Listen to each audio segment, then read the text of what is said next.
കൃഷ്ണായ വാസുദേവായ ഹരയേ പരമാത്മനി പ്രണതക്ലേശനാശായ ഗോവിന്ദായ നമോ നമഃ. രാമായ രാമഭദ്രായ രാമചന്ദ്രായ വേധസേ രഘുനാഥായ നാഥായ സീതായ പതയേ നമ. ശ്രീ സീതാലക്ഷ്മണ ഭരത ശത്രുഘ്ന ഹനുമൽ സമേത ശ്രീരാമചന്ദ്രസ്വാമിനേ നമ. യത്ര രഘുനാഥ കീർത്തനം തത്ര തത്ര കൃതമസ്തകാഞ്ജലിം ബാഷ്പവാരി പരിപൂർണലോചനം മാരുതിം നമത രാക്ഷസാന്തകം. നമ്മൾ നല്ലൊരു ഉദാഹരണം പറഞ്ഞിട്ടാണല്ലോ അല്ലേ ഈ 14 യുദ്ധകാണ്ഡത്തിലത്തെ 14 സർഗത്തിലത്തെ നമ്മൾ 30ാമത്തെ ശ്ലോകം പറഞ്ഞു നിർത്തി. അപ്പോൾ അതിലെന്താ പറഞ്ഞു വെച്ചാൽ, ഈ സ്വതേ ചലിക്കാൻ ശക്തിയില്ലാത്ത ഇരുമ്പിൻ്റെ കഷ്ണങ്ങൾ അല്ലെങ്കിൽ അയൺ ഫൈലിങ്സ് കാന്തത്തിൻ്റെ സാന്നിധ്യത്തിലിരിക്കുമ്പോൾ അല്ലെങ്കിൽ കാന്തത്തിൻ്റെ അടുത്തെത്തുമ്പോൾ അതിൻ്റെ ഉള്ളിലേക്ക് കാന്തത്തിൻ്റെ ശക്തി പ്രവേശിച്ചിട്ട് അത് ചലിക്കാൻ തുടങ്ങും ഇല്ലേ, ഇളകാൻ തുടങ്ങും. അതുപോലെയാണ് നമ്മൾ ജഡമാണ് ആര്, ജഡമാണ് മായ, അല്ലെങ്കിൽ സ്വന്തമായിട്ട് പ്രവർത്തിക്കാൻ സാമർഥ്യമില്ലാത്ത ആ മായ. അതായത് ഭഗവാന്റെ ശക്തി കൊണ്ട് മാത്രമേ മായയ്ക്ക് എന്തെങ്കിലും ചെയ്യാൻ പറ്റുള്ളൂ. ഭഗവാൻ ശക്തി കൊടുത്താൽ ചെയ്യാൻ പറ്റും. അപ്പം ശരിക്കും ഭഗവാന്റെ ശക്തി ഇല്ലാച്ച ജഡമാണ്. ശരിക്കും ജഡമായിട്ടുള്ള മായ ഭഗവാന്റെ ശക്തിയെ ആശ്രയിച്ചിട്ടാണ് ഈ സൃഷ്ടിയൊക്കെ ചെയ്യണത്, മായ പ്രകൃതി. ഓക്കെ, അതായത് ഈശ്വരൻ, നമ്മൾ പക്ഷെ പറയുക ഈശ്വരനാണ് സൃഷ്ടിക്കണതാണ്. ആക്ച്വലി ഈശ്വരൻ്റെ ശക്തിയാൽ മായയാണ് സൃഷ്ടിക്കണത്. ആത്മതാ സൃജസീതം ത്വം എന്ന് പറയും. അതായത് ഈശ്വരൻ്റെ സൃഷ്ടിക്കുക. പക്ഷേ ശരിക്കും പറയണു, ഇപ്പം നമ്മൾ പറയണു ശരിക്കും ഈശ്വരൻ്റെ സൃഷ്ടി നമ്മളെപ്പോഴും പറയും ഇല്ലേ. പക്ഷെ നമ്മളിപ്പോൾ എന്താ പറയണ, മായയാണ് സൃഷ്ടിക്കണമെന്നാണ് പറയണത്. അപ്പം അതെന്നാൽ പരസ്പര വിരുദ്ധമല്ലേ എന്ന് ചോദിക്കാം. പക്ഷേ ഭഗവാന്റെ തന്നെ ഒരു ലിമിറ്റേഷനാണ് മായ. അതായത് ഭഗവാന്റെ മായയ്ക്ക് ലിമിറ്റേഷൻ ഉണ്ട്, ഭഗവാന് ലിമിറ്റേഷൻ ഇല്ല. ഭഗവാന് ഉപാധികളില്ല. ഭഗവാന്റെ ശക്തിയായ മായയ്ക്ക് ഉപാധികളുണ്ട്. ആ മായയുടെ അപ്പം നമ്മൾ മായയ്ക്കാണ് പ്രാധാന്യം കൽപ്പിക്കണ വെച്ചാൽ നമ്മളെന്താ പറയുക, ഈശ്വരൻ ആണ് കാരണം എന്ന് പറയും. ഈശ്വരനെ പ്രാധാന്യം കൽപ്പിക്കുമ്പോൾ എന്ന് വെച്ചാൽ നമ്മളെന്താ ചെയ്യുക, ഈശ്വരൻ നിമിത്ത കാരനാണെന്ന് പറയും. അതായത് മായയാണ് പിന്നെ നമ്മൾ പ്രധാനമായിട്ട് കരുതുന്ന വെച്ചാൽ ഈശ്വരൻ ഉപാദാന കാരനാണ്. അതായത് ഈശ്വരനാൽ സൃഷ്ടിക്കപ്പെടുന്നതാണ്, ഈശ്വരനെ ഉപയോഗിച്ച് മായ സൃഷ്ടിക്കുന്നതാണെന്ന് നമ്മൾ പറയും അല്ലേ. അതായത് മായയ്ക്ക് നമ്മൾ പ്രാധാന്യം കൊടുക്കാമെന്ന് വിചാരിച്ചോളൂ. അപ്പോൾ നമ്മളെന്താ പറയുക, മായ ഈശ്വരനെ ഉപയോഗിച്ച് സൃഷ്ടിക്കുകയാണെന്ന് പറയും. പക്ഷേ ഈശ്വരന് പ്രാധാന്യം കൽപ്പിക്കുമ്പോൾ എന്താ, ഈശ്വരൻ പറഞ്ഞിട്ട് മായ ചെയ്യണം. അങ്ങനെയാണ് ശരിക്കതാണ്. അതായത് ഈശ്വരൻ നിമിത്ത കാരണമാണ്, ഉപാദാന കാരണമാണ്. ഈശ്വരൻ കാരണമാണ് മായയ്ക്ക് ശക്തി ഉണ്ടാവണ. ഈശ്വരൻ്റെ ശക്തി ഉപയോഗിച്ചിട്ടാണ് മായ, രണ്ടും. അങ്ങനെ അതിന് എനിക്ക് ഏറ്റവും എന്താ സ്ട്രെസ്, നമുക്ക് ശരിക്ക് ആ ഇരുമ്പിന് ചലിക്കാനുള്ള ശക്തി ഇല്ല. നൂറ്റാണ്ടുകളിരുന്നാലും അതവിടെ ഇരിക്കുകയുള്ളൂ. അല്ലെങ്കിൽ ആ ഇരുമ്പിൽ ഇതുണ്ടെങ്കിൽ എന്താ പറയുക, റസ്റ്റ് തുരുമ്പുണ്ടെങ്കിൽ ആകർഷിക്കില്ലല്ലോ. അതിന് സ്വന്തമായിട്ട് ശക്തി ഇല്ല. അപ്പോൾ കാന്തത്തിൻ്റെ ശക്തി അടുത്ത് വരുമ്പോൾ മാത്രമേ ചലിക്കുള്ളൂ. അതേപോലെയാണ് മായയ്ക്ക് സ്വന്തമായിട്ട് ശക്തി ഇല്ല. ഭഗവാന്റെ സാന്നിധ്യത്തിൽ മാത്രമാണ് മായ എല്ലാം ചെയ്യണത്. അതാണ് നമ്മൾ പറഞ്ഞതല്ലേ, ആ ഒരു നല്ല ഉദാഹരണം. ഇനി നമുക്ക് 31 ചെയ്യാം. എന്താ അറിയോ, അത് പിന്നെയും കുറച്ച് പറഞ്ഞു, കാരണം അത് നമുക്കൊന്ന് മനസ്സിൽ പോട്ടെ എന്നുള്ള പറയണം. എനിക്കും കേൾക്കണ നിങ്ങൾക്കൊക്കെ അത് പിന്നെയും നമ്മളൊക്കെ ജഡമാണ്, ഭഗവാന്റെ ചൈതന്യം കൊണ്ട് പ്രവർത്തിക്കുന്നവരാണ്. നമുക്ക് പിന്നെയും എപ്പോഴും വിചാരിക്കണം. കാരണം നമ്മുടെ ഈ ശരീരമൊക്കെ ജഡാണേ. അതിൻ്റെ ഉള്ളിലുള്ള ആത്മചൈതന്യം കൊണ്ടാണ് നമ്മുടെ കയ്യും കാലും കണ്ണും എല്ലാ ഇന്ദ്രിയങ്ങളും ഒക്കെ പ്രവർത്തിക്കുന്നത്. അതാണെന്ന് നമുക്ക് പിന്നെയും നമുക്കത് ഉള്ളിൽ ഉറയ്ക്കണമല്ലോ. ദേഹദ്വയമദേഹസ്യ തവ വിശ്വം ദേഹദ്വയ ദേഹസ്യ തവ വിശ്വം രിരക്ഷിഷോ വിരാട് സ്ഥൂലം ശരീരം ദേ സൂത്രം സൂക്ഷ്മമുദാഹൃതം വിശ്വം ഈ ലോകത്തെ രിരക്ഷിഷോഹോ രക്ഷിക്കാൻ ആഗ്രഹിക്കുന്ന രക്ഷിക്കാൻ ആഗ്രഹിക്കുന്ന അദേഹസ്യ തവ ദേഹമില്ലാത്തവനായ അങ്ങ് അല്ലേ, ദേഹമൊന്നുമില്ലല്ലോ ഭഗവാൻ ശരിക്കും, ദേഹദ്വയം 2 ശരീരം, അതായത് വിരാട് സ്ഥൂലം ശരീരം, അതായത് വിരാട് സ്വരൂപൻ്റെ ശരീരവും, അതായത് ഈ വിശ്വാകാരമായി നിൽക്കുന്ന ഭഗവാന്റെ ശരീരവും സമഷ്ടി എന്ന് പറയും നമ്മൾ. സമഷ്ടി സ്ഥൂല ശരീരം സൂത്രം മഹത്തത്വ സ്വരൂപനായ ഹിരണ്യഗർഭനും, അതായത് സമഷ്ടി ലോകവും വ്യഷ്ടി ലോകം, അതായത് ഈ സൂക്ഷ്മം. ഈ സമഷ്ടി എന്നുള്ളത് സ്ഥൂലാണ് അല്ലേ, നമ്മൾ വിരാട് പുരുഷനായിട്ട് കാണുന്നതൊക്കെ സ്ഥൂലാണ്, നമുക്ക് തൊടാനൊക്കെ പറ്റുമല്ലോ. പക്ഷേ വിശ്വാത്മാവ് എന്താ, വിശ്വസ്വരൂപം സ്ഥൂലാണ്, വിശ്വാത്മാവ് അല്ലെങ്കിൽ ഹിരണ്യഗർഭനോ അത് സൂക്ഷ്മമാണ്. ഉദാഹൃതം എന്ന് പറയപ്പെട്ടിരിക്കുന്നു എന്ന്. അതായത് വാസ്തവത്തിൽ ഭഗവാൻ അരൂപനാണ്, ഒരു രൂപമില്ല ഇല്ലല്ലോ. നമ്മൾ പറയാറുണ്ടല്ലോ നിഷ്കളൻ, നിർവികാരൻ, നിരാകാരൻ ഒക്കെയാണല്ലോ. പക്ഷേ ഈ ലോകത്തിനെ രക്ഷിക്കാനുള്ള ആഗ്രഹം കൊണ്ട് അങ്ങ് ശരീരം സ്വീകരിക്കുകയാണ് അല്ലേ. ശരിക്കും നിരാകാരനാണെങ്കിലും ലോകത്തിനെ നിലനിർത്തി പാലിക്കാനുള്ള ആഗ്രഹം കൊണ്ട് അല്ലെങ്കിൽ അതിനുള്ള കാരുണ്യം കൊണ്ട് 2 തരം ശരീരത്തെ അങ്ങ് സ്വീകരിക്കുന്നുണ്ട്. ഒന്ന്, നമ്മൾ ഈ കാണുന്ന സമഷ്ടി ലോകം, അതായത് ദേവൻ, മനുഷ്യൻ, മൃഗങ്ങൾ, പിന്നെ ഈ ചരാചരങ്ങൾ മുഴുവൻ അടങ്ങുന്ന ഈ പ്രപഞ്ചം, ഈ കാണുന്ന സമഷ്ടി മീൻസ് എന്താ, ഒന്നിച്ചുള്ള, അതായത് മാക്രോകോസം, അതാണ് സമഷ്ടി. മാക്രോ ആണ് കേട്ടോ, മാക്രോകോസം. അപ്പം നമ്മൾ 2 തരത്തിലുള്ള ശരീരമാണ്, ഒന്ന് മാക്രോകോസം, ഒന്ന് മൈക്രോകോസം ആണ്. അല്ലെങ്കിൽ അതിന് നമുക്ക് മലയാളത്തിൽ സ്ഥൂലവും സൂക്ഷ്മവും ആണ്. ഇപ്പോൾ സ്ഥൂലം എന്താണ്, ഈ വിരാട് പുരുഷൻ എന്ന് പറഞ്ഞാൽ നമ്മൾ കാണുന്ന ഈ നമുക്ക് കാണുകയും തൊടുകയും ഒക്കെ ചെയ്യാൻ പറ്റണ ഈ മലകളും പർവ്വതങ്ങളും പുഴകളും ആൾക്കാരും മൃഗങ്ങളും പക്ഷികളും, അതാണ് സമഷ്ടി ലോകം. അതാണ് അങ്ങയുടെ സ്ഥൂല ശരീരം, ഗ്രോസ് ബോഡി. പിന്നെ ആ ലോകത്തിലുള്ള ഓരോ വ്യക്തിയുടെയും ഓരോന്നിൻ്റെയും ഉള്ളിൽ ഒരു മാല കോർത്താൽ അതിൻ്റെ ഓരോ മുത്തിൻ്റെ ഉള്ളിലെ കൂടെയും ചരട് പോകുന്ന പോലെ സർവത്ര സമസ്വരൂപനായിട്ട് വിളങ്ങണ ഒരു സൂത്രാത്മാവുണ്ട്. അതാണ് ഹിരണ്യഗർഭൻ എന്ന് പറയുന്നത്. അതായത് എന്താ അറിയോ, എല്ലാ ജഡശരീരങ്ങളും എടുത്തിട്ട് അതിനെ ചൈതന്യവത്താക്കുന്ന ഒരേ ഒരു ആത്മാവാണ് എല്ലാറ്റിൻ്റെ ഉള്ളിലുള്ളത്. അതാണ് ഹിരണ്യഗർഭൻ, അസൂക്ഷ്മ ശരീരം. ഇങ്ങനെ 2 തരം ശരീരം ഭഗവാൻ ലോകരക്ഷയ്ക്കായിട്ട് സ്വീകരിക്കണമെന്ന് വേദങ്ങൾ പറയുന്നു. അതായത് തതോ വിരാടജായത വിരാജോ അധിപുരുഷാന്ന്. അതായത് ബ്രഹ്മത്തിൽ നിന്ന് വിരാട് പുരുഷനുണ്ടായി എന്ന്, വിരാട് പുരുഷനിൽ നിന്ന് ജീവാത്മാവ് ഉണ്ടായി, അങ്ങനെയാണ്. അപ്പോൾ ഭഗവാൻ സ്ഥൂലരൂപിയായിട്ട് വിരാട് പുരുഷനായിട്ട് നിൽക്കുന്നു, സൂക്ഷ്മരൂപിയായിട്ട് എല്ലാവരെയും അന്തര്യാമിയായിട്ട് ഹിരണ്യഗർഭനായിട്ടും. അങ്ങനെ 2 എണ്ണം ഉണ്ടാകുന്ന പുരുഷസൂക്തത്തിലും അതന്നെയാണ് പറയണം. പുരുഷസൂക്തം ഋഗ്വേദത്തെ പുരുഷസൂക്തത്തിലും അതന്നെയാണ് പറയണമെന്ന് പറയുകയാണ്. ദേഹദ്വയം, ദേഹം 2 ദേഹം എടുക്കണ്ടേ, ദേഹദ്വയം അദേഹസ്യ, ശരിക്കും അദേഹനാണ്. ദേഹമില്ലാത്ത ആൾ 2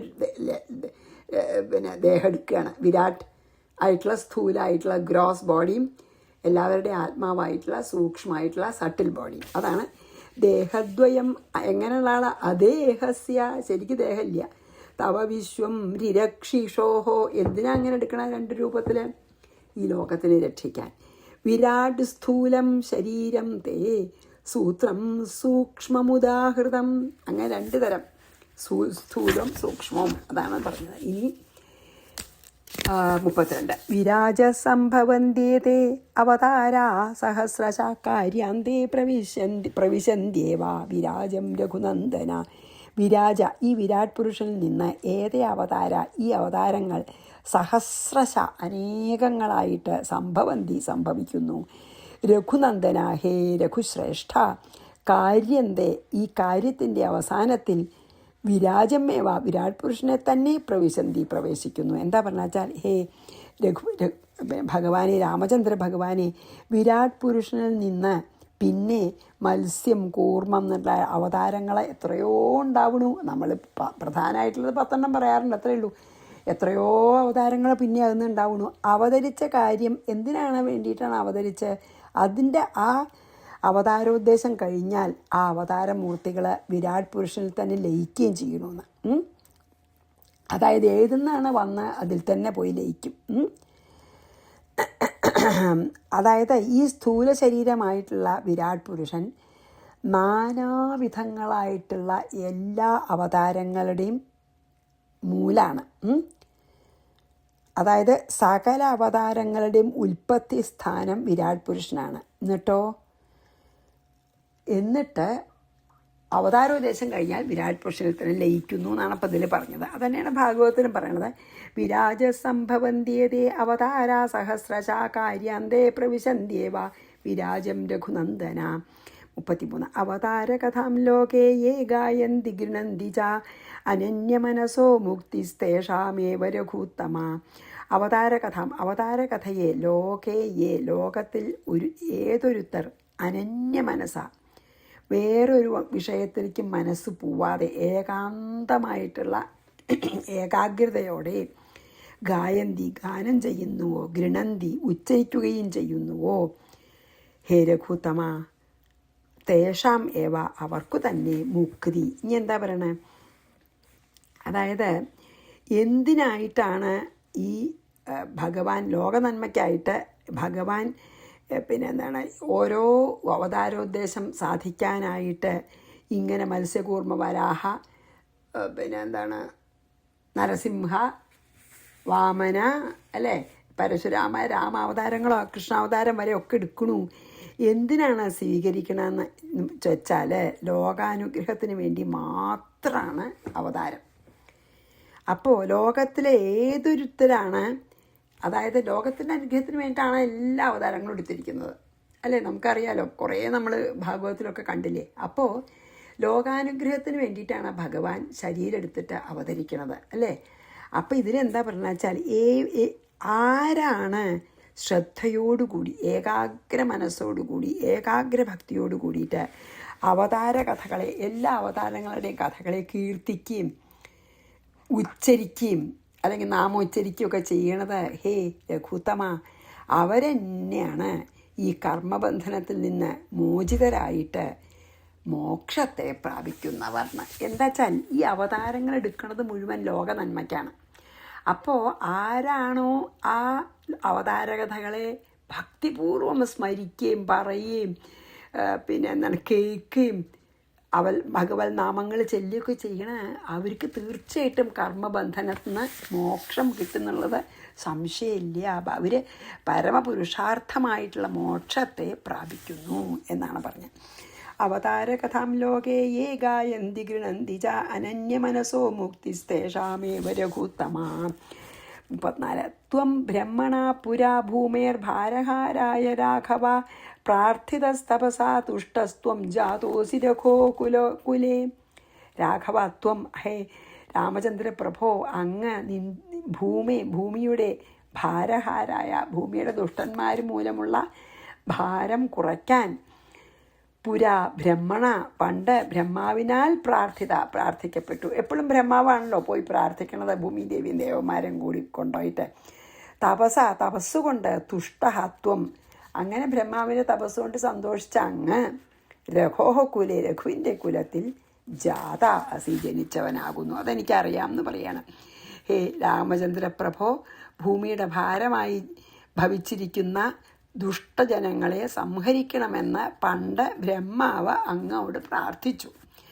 ആ ബ്രഹ്മാവിൻ്റെ തപസ്സുകൊണ്ട് പ്രീതനായ അങ്ങ് രഘുവംശത്തിൽ ശ്രീരാമചന്ദ്ര ഭഗവാനായിട്ട് അവതരിച്ചു.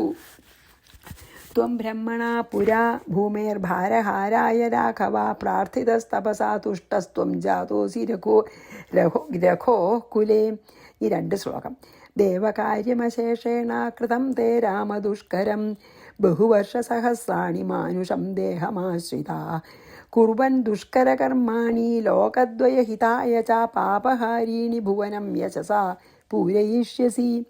രാമ, അല്ലയോ രാമ, ദുഷ്കരം, അതായത് വളരെ ചെയ്യാൻ ബുദ്ധിമുട്ടുള്ള ദുഷ്കരം ബുദ്ധിമുട്ടുള്ള എന്തെങ്കിലും ചെയ്യാനേ ദേവന്മാരുടെ കാര്യം ദേവന്മാരുടെ കാര്യം അശേഷേണ മുഴുവൻ വേണ്ട പോലെ തേ കൃതം അങ്ങയാൽ ചെയ്യപ്പെട്ടു. അതായത് ദേവന്മാരുടെ ആഗ്രഹം സാധിച്ചു. അതായത് ദേവന്മാർക്ക് ദുഷ്ടന്മാരെ കൊല്ലണം എന്നാണ്, അതിപ്പോൾ അങ്ങ് ചെയ്തു. മനുഷ്യദേഹത്തെ ആശിതാത്വം, ആ മനുഷ്യദേഹത്തെ ആശ്രയിച്ചിട്ടാണ് ചെയ്തത്. നിന്തിരുപടി ബഹുവർഷ സഹസ്രാണി, അനേകം 1000 വർഷങ്ങൾ ലോകദ്വയഹിത, 2 ലോകങ്ങളിലും ഹിതത്തിനായിക്കൊണ്ട് പാപഹാരിണി ദുഷ്കരകർമാണി, പാപങ്ങളെ ഹരിക്കുന്ന, പാപങ്ങളെ ഇല്ലാതാക്കുന്ന വളരെ ബുദ്ധിമുട്ടുള്ള പ്രവൃത്തികളെ കുറുവൻ ചെയ്യുന്നവനായിട്ട് ഭുവനം ലോകത്തെ യശസ്സുകൊണ്ട് പൂരിക്കും. അതായത് അല്ലയോ രാമ, എന്താ പറയണേ, വളരെ പ്രയാസപ്പെട്ട് ചെയ്യേണ്ടതായ ദേവകാര്യം മുഴുവനും അങ്ങ് വളരെ വേണ്ട പോലെ ചെയ്തു കഴിഞ്ഞു. ദേവന്മാർ പറഞ്ഞ കാര്യം അവർക്ക് ശരിക്ക് വേണ്ട പോലെ ചെയ്തു കൊടുത്തു. അതായത് ദുഷ്ടന്മാരൊക്കെ നിഗ്രഹിച്ചു. 1000 വർഷം ജനങ്ങളുടെ പാപങ്ങളെ സംഹരിക്കാൻ പോന്നതും, അതുകൊണ്ട് അവർക്ക് ഈ ജനങ്ങൾക്ക് ഇഹത്തിലും പരത്തിലും നന്മ മാത്രം വരുത്തുന്നതും, അന്യർക്കൊക്കെ അസാധ്യങ്ങളുമായിട്ടുള്ള കർമ്മങ്ങളെ ചെയ്തിട്ട് ലോകത്തിൽ അങ്ങ് കീർത്തി വ്യാപിപ്പിക്കുന്നു പറയുകയാണ്. അതായത് അങ്ങ് ചെയ്ത കർമ്മങ്ങളുടെ ഇപ്പോഴും നമ്മൾ രാമായണം വായിക്കണു, ഭഗവാന്റെ കർമ്മങ്ങളെ പുകഴ്ത്തണു, കീർത്തിക്കണു അല്ലേ ഇപ്പോഴും. അതന്നെയാണ് പറയണത് ഭരദ്വാജ മുനി. എന്താ പറഞ്ഞ വെച്ചാൽ അങ്ങ് ഇങ്ങനെ ഈ ദേവന്മാരുടെ കാര്യത്തിനായിട്ട് അവതരിച്ചിട്ട് അത് വളരെ ഭംഗിയായിട്ട് ചെയ്ത് തീർത്ത ഈ കഥ ഉണ്ടല്ലോ, ആ കഥ ജനങ്ങളുടെ എല്ലാ പാപങ്ങളെയും ഇല്ലാതാക്കുന്നതാണ്. അത് മാത്രമല്ല, അങ്ങയുടെ ഈ കഥ കേട്ടാൽ ഇഹത്തിലും പരത്തിലും അവർക്ക് നന്മ മാത്രം ഉണ്ടാവുന്നതാണ്. അങ്ങനെയുള്ള കഥകൾ അങ്ങനത്തെ പ്രവൃത്തികൾ ചെയ്ത അങ്ങ് അന്യർക്കൊക്കെ അസാധ്യമായിട്ടുള്ള കർമ്മങ്ങളാണ് ചെയ്തത്. അങ്ങനെ ചെയ്ത അങ്ങയുടെ ലോകത്തിലെ കീർത്തി എന്നും വ്യാപിക്കുന്ന, അത് ശരിയാണല്ലോ, നമ്മളിപ്പോഴും അത് പാടി കീർത്തിക്കണോ അല്ലേ? അതാണ് പറഞ്ഞത്. ദേവകാര്യമശേഷേണ കൃതം തേ രാമദുഷ്കരം ബഹുവർഷ സഹസ്രാണി മാനുഷം ദേഹമാശ്രിത കുർവൻ ദുഷ്കരകർമാണി ലോകദ്വയഹിതായ ച പാപഹാരീണി ഭുവനം യശസാ പൂരയിഷ്യസി. പ്രാർത്ഥയാമി ജഗന്നാഥ പവിത്രം കുരു മേ ഗൃഹം സ്ഥിത്വാദ്യ ഭുക്ത്വാ സബല ശ്വോ ഗമിഷ്യസി പത്തനം. ജഗന്നാഥ മീൻസ് ലോകത്തിൻ്റെ മുഴുവൻ നാഥൻ, മേ ഗൃഹം എൻ്റെ ഗൃഹത്തെ പവിത്രം കുരു പരിശുദ്ധമാക്കിയാലും, അദ്യ സബലഹ സ്ഥിത്വ ഇന്ന് ഇപ്പോൾ സൈന്യങ്ങളോടുകൂടി ഇവിടെ വന്നിട്ട് ഭുജിച്ചിട്ട് ശ്വഹ നാളെ പത്തനം ഗമീഷ്യസി രാജധാനിയിലേക്ക് പോവാമെന്ന്, ഇന്നിവിടെ താമസിക്കാൻ പറയുകയാണ് അദ്ദേഹം. പ്രാർത്ഥയാമി അന്ന് ഞാൻ അർത്ഥിക്കുന്നു, മീൻസ് ഞാൻ അത് റിക്വസ്റ്റ് ചെയ്യാണ്, ഇന്ന് പോണ്ടാന്നേ. ഹേ ജഗന്നാഥ, ഞാൻ അങ്ങയോടൊരു കാര്യം അപേക്ഷിക്കട്ടെ. അങ്ങ് എൻ്റെ ആശ്രമത്തെ പരിശുദ്ധാക്കണം. മാത്രമല്ല സൈന്യത്തോടു കൂടി അങ്ങയുടെ കൂടെയുള്ള ആൾക്കാരെല്ലാവരുടെയും കൂടെ ഇന്നിവിടെ വസിച്ച് ഭക്ഷണം കഴിച്ച് നാളെ രാജധാനിയിലേക്ക് പോയാൽ മതി എന്ന് പറയാണ് മഹർഷി പറയാണ്. ഇന്ന് പോണ്ട, അങ്ങയുടെ കൂടെ ആരൊക്കെ ഉണ്ടോ അവരോട് എല്ലാവരുടെയും കൂടെ ഇന്നൊരു രാത്രി ഇവിടെ താമസിച്ചിട്ട് നാളെ പോയാൽ മതി എന്ന് ഞാൻ അങ്ങയോട് അപേക്ഷിക്കുന്നു എന്ന് പറയാണ്. അങ്ങനെ അങ്ങ് താമസിക്കുമ്പോൾ എൻ്റെ ആശ്രമം പരിശുദ്ധാവൂലോ, അതാണ്. പ്രാർത്ഥയാമി ജഗന്നാഥ പവിത്രം കുരു മേ ഗൃഹം സ്ഥിത്വാദ്യ ഭുക്ത്വാ സബല ശ്വോ ഗമിഷ്യസി പത്തനം. ശ്വ ഗമിഷ്യസി പറഞ്ഞാൽ നാളെ പോവാമെന്ന്, ശ്വഹ നാളെയാണ്, നാളെ പോവാമെന്ന്. തഥേതി രാഘവോത്തിഷ്ഠ തസ്മിന്നാശ്രമ ഉത്തമേ സസൈന്യ പൂജിതസ്തേന സീതയാ ലക്ഷ്മണേന ച തഥ ഇതി. അങ്ങനെ ആവാമെന്ന് ഉത്തമേ തസ്മിൻ ആശ്രമേ അങ്ങനെ പറഞ്ഞിട്ട് ആ ആശ്രമത്തിൽ, ഉത്തമമായ ആശ്രമത്തിൽ രാഘവ ശ്രീരാമഭഗവാൻ അധിഷ്ഠത് അന്ന് താമസിച്ചു. സൈന്യത്തോടു കൂടിയവനും സീതയ ലക്ഷ്മണേന ച സീതാലക്ഷ്മണന്മാരോടു കൂടിയും ആയിട്ടുള്ള രാമൻ തേന അവനാൽ വേണ്ട പോലെ പൂജിക്കപ്പെട്ടു. അങ്ങനെ ആവാന്ന് ഭഗവാൻ സമ്മതിച്ച് ശ്രീരാമ ഭഗവാൻ സൈന്യങ്ങളോടും സീതോടും ലക്ഷ്മണനോടും കൂടി ആ ഉത്തമമായ ആശ്രമത്തിൽ താമസിച്ചു. അന്ന് ഭരദ്വാജ മുനി അവരെ വളരെ നല്ലതായിട്ട് സൽക്കരിച്ചു. തഥേതി രാഘവോദിഷ്ടസ്തസ്മിന്നാശ്രമ ഉത്തമേ സസൈന്യപൂജിതസ്തേന സീതയാ ലക്ഷ്മണേന ച. ഇനി 3 ശ്ലോകം ഒന്നിച്ചാണ്, അല്ലെങ്കിൽ 2 ശ്ലോകവും ഒന്നിൻ്റെ ഒരു വരി. തതോ രാമശ്ചിന്തയിത്വാ മുഹൂർത്തം പ്രാഹ മാരുതിം ഇതോ ഗച്ഛ ഹനൂമംസ്ത്വമയോധ്യാം പ്രതി സത്വര. ജാനീഹി കുശലീ കച്ചിജ്ജനോ നൃപതി മന്ദിരേ ശൃംഗവേരപുരം ഗത്വാ ബ്രൂഹി മിത്രം ഗൃഹം മമ. ജാനകീ ലക്ഷ്മണോപേതമാഗതം മാം നിവേദയ. തതഃ രാമ. അതിനുശേഷം ശ്രീരാമ ഭഗവാൻ മുഹൂർത്തം ചിന്തയിത്വ, അല്പസമയം ആലോചിച്ചിട്ട്, മുഹൂർത്തം വെച്ചാൽ കുറച്ച് നേരം ഒന്ന് ആലോചിച്ചിട്ട്, മാരുതി അതായത് ഹനുമാനോട് പ്രാഹ പറഞ്ഞു. എന്താ പറഞ്ഞ ഹനുമാനോട്? കുറച്ച് നേരം ആലോചിച്ചിട്ട്, ഹനുമാൻ ത്വം, ഹേ ഹനുമാൻ, വേഗം, സത്വരം അതായത് വേഗം, ഇതഹ ഇവിടെ നിന്ന്, അയോധ്യയെക്കുറിച്ച്, ഗച്ഛ അയോധ്യയിലേക്ക് പോയാലും, നൃപതി മന്ദിരേ രാജകൊട്ടാരത്തിൽ, ജനഹ കുശലി കച്ചിത് ജനങ്ങൾക്കൊക്കെ സുഖല്ലേ എന്ന്, ജാനീഹി അറിഞ്ഞാലും, അയോധ്യാവാസികൾക്ക്. ശൃംഗവേരപുരം ഗത്വ ശൃംഗവേരപുരത്ത് പോയിട്ട്, മമ മിത്രം അതായത് ഗുഹൻ്റെ സ്ഥലമാണ് ശൃംഗവേരപുരം. ഗുഹനോട്, എന്നെ അന്ന് തോണി കടത്താൻ സഹായിച്ച ആ പരമഭക്തനായിട്ടുള്ള ഗുഹനോട് ബ്രൂഹി പറഞ്ഞാലും ഞാൻ എത്തിനേ.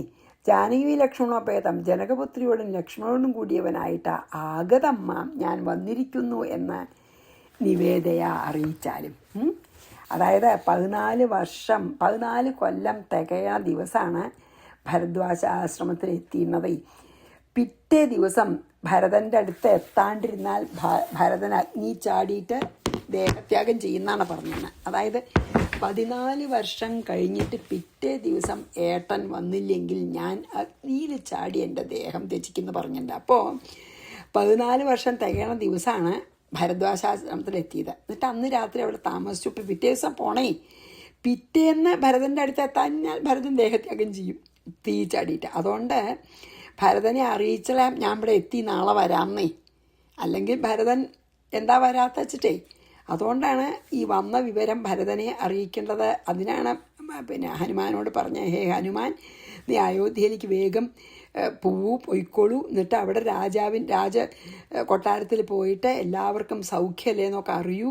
എന്നിട്ട് പോണ വഴി, അതായത് അപ്പം ഭരതൻ അറിയുമല്ലോ, പോണ വഴി ശൃംഗിവേരപുരത്തെ പോയിട്ട് എന്നെ അന്ന് തോണി കിടത്തി എൻ്റെ പരമഭക്തനും മിത്രനുമായിട്ടുള്ള ഗുഹനോട് ഞാൻ സീതാലക്ഷ്മണ സമേതനായിട്ട് എത്തിയിരിക്കുന്നുള്ള വർത്തമാനവും ഗുഹനെ പോയി അറിയിക്കൂ എന്ന് പറഞ്ഞു ഹനുമാനോട്. കാരണം ഭരതൻ അറിഞ്ഞില്ലെങ്കിൽ ബുദ്ധിമുട്ടാണ്.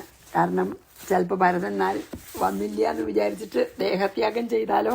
അതുകൊണ്ട് നേരത്തെ പറയാൻ വേണ്ടിയിട്ട് ഹനുമാനെ അയക്കണം കേട്ടോ. പിന്നെ ഗുഹനെ ഒന്ന് കാണണമെന്നുണ്ട് ഭഗവാനെ. പത്രഭക്തനല്ലേ. 39, 40, 41 വായിച്ച് നിർത്താം.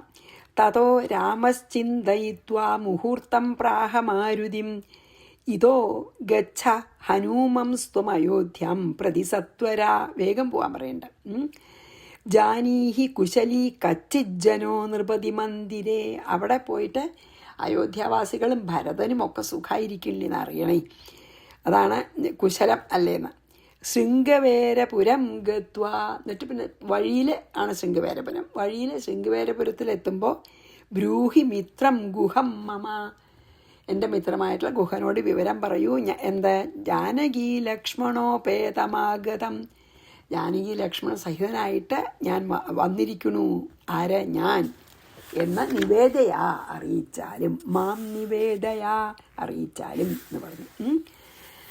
അപ്പം നമുക്ക് ഇന്നിവിടെ നിർത്താം. എന്നിട്ട് 42 നാളെ ചെയ്യാം. ശ്രീകൃഷ്ണാർപ്പണമസ്തു. സർവത്ര ഗോവിന്ദ നാമസങ്കീർത്തനം. ഗോവിന്ദ ഗോവിന്ദ. ശ്രീ സീതാലക്ഷ്മണ ഭരശത്രുഘ്ന ഹനുമൽ സമേത ശ്രീരാമചന്ദ്രസ്വാമിനേ നമഃ.